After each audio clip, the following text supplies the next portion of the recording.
اور جب گنتی الٹا چلنا شروع ہو جائے تو بہت جلد کام زیرو پہ پہنچتا ہے۔ ہماری سانسوں کی گنتی الٹی چل رہی ہے اور ہم یہ سمجھ رہے ہیں کہ بڑے ہو رہے ہیں، صاحب ہم چھوٹے ہو رہے ہیں۔ ایک بزرگ فرماتے تھے مجھے ان الانسان لفی خسر کا ترجمہ سمجھ میں نہیں آتا تھا۔ ایک دن میں سمرقند کے بازار سے گزر رہا تھا، وہاں ایک بندہ پھٹے پہ برف رکھ کے بیچ رہا تھا اور ساتھ آواز دے رہا تھا، ارحموا ارحموا علی من یذوب راس مالہ، او گزرنے والوں میرے پہ ترس کھاؤ، مجھ سے برف لیتے جاؤ، میں ایسا تاجر ہوں جس کا راس المال پگھلتا جا رہا ہے۔ کیونکہ برف ایک ایسا سودا ہے جو گاہک کا انتظار نہیں کرتا۔ آپ کپڑا بیچتے ہیں، آج گاہک نہیں آیا، کل ہو سکتا ہے 2 آنے مہنگا بیچ لیں۔ آج پیٹرول بیچتے ہیں آپ، ہو سکتا ہے کل پڑا 6 روپے اوپر چلا جائے اور آپ کو کروڑوں میں فائدہ ہو جائے۔ لیکن آپ اگر برف بیچتے ہیں، کل مہنگی بھی ہو گئی تو برف ہی نہیں ہوگی، بیچیں گے کیا؟ تو وہ کہتا لوگوں میرے پہ ترس کھاؤ، مجھ سے برف لیتے جاؤ، میں ایسا تاجر ہوں جس کا راس المال پگھل رہا ہے۔ کہتے جب اس نے یہ آواز لگائی نا تو میرے قدم رک گئے اور میں نے کہا صاحب مجھے ان الانسان لفی خسر کا ترجمہ سمجھ میں آ گیا۔ جس طرح تیری برف پگھلتی جا رہی ہے میری زندگی پگھلتی جا رہی ہے، تیری برف قطرہ قطرہ پگھل رہی ہے اور میری زندگی سانس سانس پگھل رہی ہے۔ اور اگر تو اب بروقت برف بیچ لے، اس کے بدلے درہم لے لے، دینار لے لے، پارچہ جات لے لے، کوئی جنس لے لے تو تجھے فائدہ ہے۔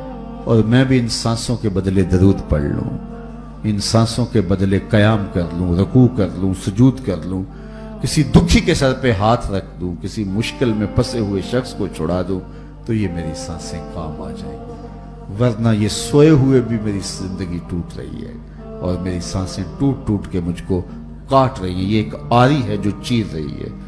حضرت سیدنا علی المرتضیٰ فرماتے ہیں، شیخ زادہ نے بیضاوی کے حاشیے میں لکھا آپ کا قول کہ یہ سانسیں موت کی طرف اٹھنے والے تیرے قدم ہیں، تو قبل اس کے کہ وہ وقت آئے کوئی حجت نہ رہے، مجھے آپ کو آج موقع ہے، آج سا بھی نے کھلے راہ بھی نے، انج ٹوک نوکھڑے ٹکڑے نے، ٹر پویں تے پینڈے مک جاندے کار بیٹھیاں فاصلے مکنے۔ آج موقع ہے۔ وہ ایک فقیر تھا، بازار میں کھڑا رو رہا تھا تو کسی نے گزرتے ہوئے اسے رک کے کہا بابا کسی نے مارا ہے؟ کہا نہیں ایسا تو کچھ نہیں ہوا، لیکن کیوں رو رہے ہو؟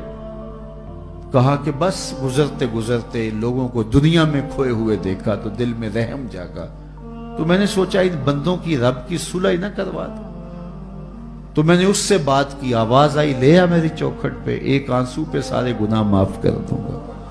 میں بڑا خوش ہوا اور میں نے ان سے بات کی تو یہ الٹا میرا مذاق اڑانے لگے، جا بابا کام کر، تجھے کیا پتا۔ تو مجھے ان کے رویے پہ افسوس ہے اور رونا اس بات پہ آ رہا ہے کہ وہ تو مان رہا ہے، یہ مانتے ہی نہیں، میں اس وجہ سے رو رہا ہوں۔ چلو ٹھیک ہے، اگلے دن وہی شخص قبرستان کے قریب سے گزر رہا تھا تو دیکھا وہی بابا قبرستان میں کھڑا رو رہا ہے، تو پھر اس نے گاڑی روکی اور قبرستان میں چلا گیا۔ عجیب شخص ہے، بازاروں میں بھی روتا ہے، قبرستانوں میں بھی روتا ہے۔ آج کیا مسئلہ ہوا؟ کہا آج مسئلہ بھی کل والا ہی ہے۔ کیا مطلب؟ کہا کل گزرتے گزرتے ان کو دیکھا اور دنیا میں ایسے کھوئے ہوئے دیکھا کہ رب کو بھولے ہوئے تھے، دل میں ترس جاگا، خیال آیا ان بندوں اور رب کی صلح کروا دوں۔ وہ تو مان گیا لیکن وہی نہیں مانے، مایوس ہو گیا ان سے، تو آج ادھر نکل آیا اور آج خیال ہوا ان قبرستان والوں کی اور رب کی صلح کروا دوں۔ تو دلچسپی سے پوچھا آج کیا بنا؟ کہا آج یہ مان گئے ہیں، وہ نہیں مانتا، آج وہ مان رہا ہے، ہم بھی مان جائیں اور اپنے آپ کو مالک کی دہلیز پہ لے آئے۔ آج لے ان کی پناہ، آج مدد مانگ ان سے، کل قیامت کو نہ مانیں گے اگر مان گیا۔